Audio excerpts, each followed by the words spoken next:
আমি শহীদ Mahmud Mahmud police line স্কুলের একজন নবম শ্রেণীর শিক্ষার্থী। আমি জাঙ্গার পাইলট হাই স্কুলের একজন শিক্ষার্থী, দশম শ্রেণী। ভলেন্টিয়ার বাংলাদেশ থেকে এসেছি।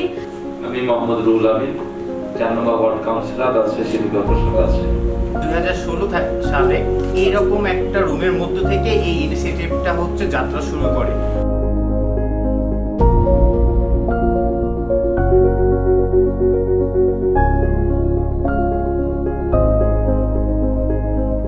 আমরা জানি যে আজকের এই তরুণ তরুণীরা অনেকগুলো প্রশ্ন নিয়ে এসেছে তাদের স্থানীয় সরকার কাউন্সিলরদের কাছে।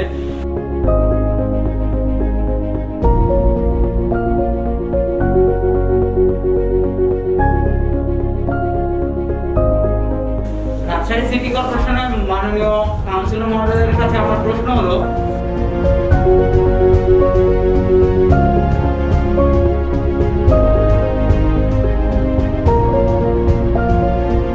যে নদীতে ট্রেনের বর্জ্য যাচ্ছে, তাতে পানি দূষিত হচ্ছে।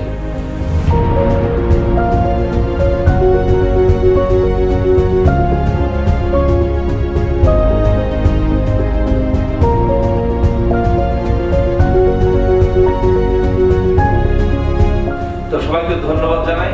আগামী দিনে আপনারা পরিবেশ নিয়ে কাজ করেন এবং আমাদের সিটি কর্পোরেশনের মাননীয় মেয়রের সাথেও আপনারা একবার মত বিনিময় করেন। ধন্যবাদ সকল মেম্বারকে, ধন্যবাদ আমাদের কাউন্সিলর বৃন্দকে।